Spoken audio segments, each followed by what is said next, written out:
નમસ્કાર, હું છું આપનો રઘુવીર મકવાણા. હાલ અત્યારે આવી પહોંચ્યો છું મારા માદરે વતન વચ્ચે મારા હોમટાઉન ગામના ઢસામાં. એક અમારા ખૂબ જ સુપ્રસિદ્ધ લોકગાયક સારણનો દીકરો એટલે કે કવિરાજ છે કમલેશ ગઢવી. મારી પાછળ આપ દ્રશ્યમાં જોઈ શકો છો. હાલ જે પ્રમાણે વાત કરીએ તો જે પ્રમાણે અષાઢી બીજ આવી હતી અને અષાઢી બીજ ઉપર તેમનો એક વિડીયો ખૂબ જ વાયરલ થયો હતો, ત્યારે આજે ફરીવાર હું મારા ઢસા ગામમાં આવ્યો છું. એટલે કમલેશભાઈની ચા પીવા રૂબરૂ આવું જ છું. અને આજે પણ હું કમલેશભાઈની ચા પીશ. અને કમલેશભાઈ ગઢવી ખૂબ જ સારી એવી મહેનત કરી રહ્યા છે. ખૂબ સારા એવા ઇન્ટરનેશનલ કલાકાર છે. સારી એવી કામગીરી કરી રહ્યા છે, ખૂબ સારી એવી મહેનત કરી રહ્યા છે. અને હાલ આપણે સીધી એમની સાથે સીધી વાત કરીશું. કમલેશભાઈ આજે કસ્ટમરો છે, આ ગ્રાહકો છે, ઘણા વર્ષોથી તેઓ ચા સાથે સંકળાયેલા છે. અને હવે આપણે સીધી કમલેશભાઈ સાથે વાત. કમલેશભાઈ કેમ છો? જય માતાજી. જય માતાજી, જય માતાજી. રઘુભાઈ મજામાં? બસ મજા છે. હું હાલે ઢસામાં? ઢસામાં જોરદાર હો.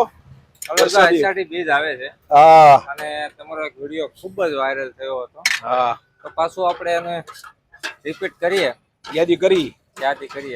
કરો શરૂ વિડીયો. કોણ કોટે મોરટો કિયા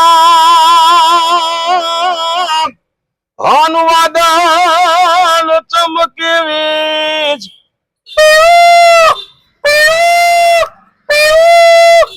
એ મારા રુદાને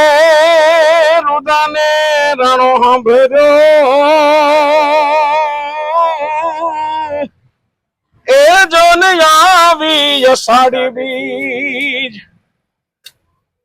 પીયું એ બોલ્યા મોરલા ને મોરલા રાજા મલાન રે હવે યાદ ઓઢાને કચડો આવ્યો નેડયા સુડાની ધાર દેવ જેવા એ બે દીકરાને એની હોથલ નમણી નાર રે આ પ્રેમ ચોકી યાદ ભોગવે એનો સુખ ભરો સંસાર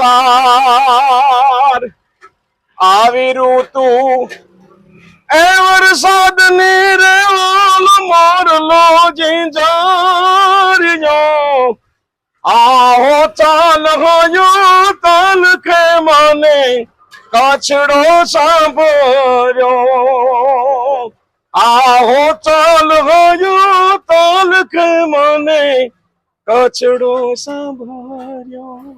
તમારો એક દુહો બહુ ખૂબ જ પ્રખ્યાત છે અને આપનો જે રાગ છે સારણી ભાષામાં શું કહેવાય તો મને બહુ ખ્યાલ નથી, પણ તમારો જે એક રાગ, એક દુહો, તમારો જે લલકાર થતો હોય છે એ મારે સાંભળવો છે, મારા દર્શકોને પણ સંભળાવવો. ચારણી સાહિત્ય નો દો કે વર્ષા ઋતુ નો દો? વર્ષા ઋતુનો પેલા અને પછી સારણી સાહિત્ય. અચ્છા.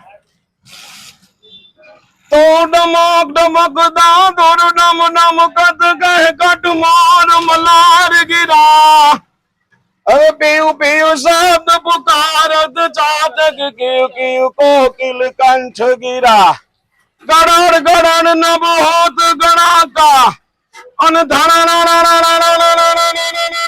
ગિરી ઓર શિખર સુને એ રોમ જોમ બરસત બરસા ગરાર ગર ગોર ગજે જીર ગરાર ગન ગોર ગજે.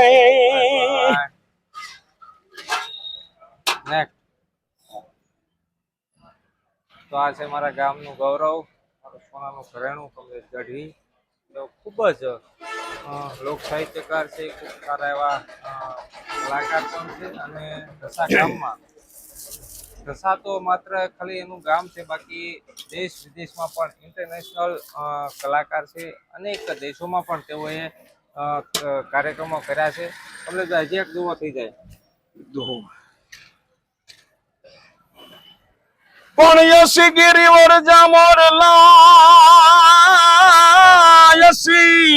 ગિરિવર જામોરલા અને અમે કંકણ પેટ ભરા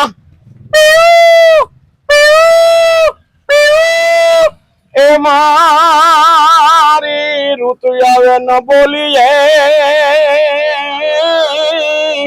એ પાંજા હૈડા કાત ભરા. કમલેશભાઈ, તમારું એક પેલું શું કહેવાય તો મને ખ્યાલ નથી, પણ ગાય વિશે તમે ખૂબ સારી એવી પંક્તિ લખી છે કે બોલો છો, એક સંભળાવી દો. ઈ સ્વર્ગસ્થ દિલજીતભાઈ ગઢવીએ લખેલી છે પંક્તિ.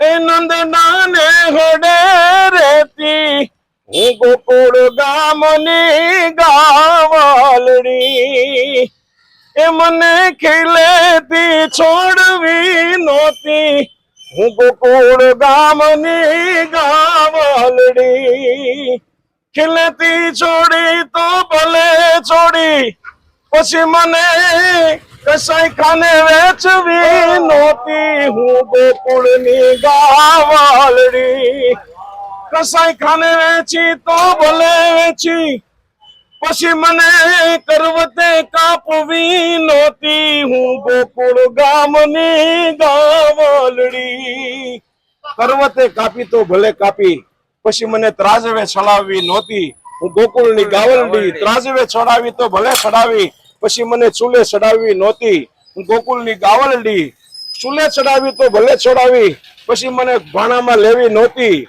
હું ગોકુળ ગામની ગાવલડી ભાણામાં લીધી તો ભલે લીધી પછી મને ખાવી નહોતી હું ગોકુળ ગામની ગાવલડી અરે ભાગ્યા ખાધી તો ભલે ખાધી પણ પેલા માં નહોતી કેવી હું ગોકુળ ગામની ગાવલડી.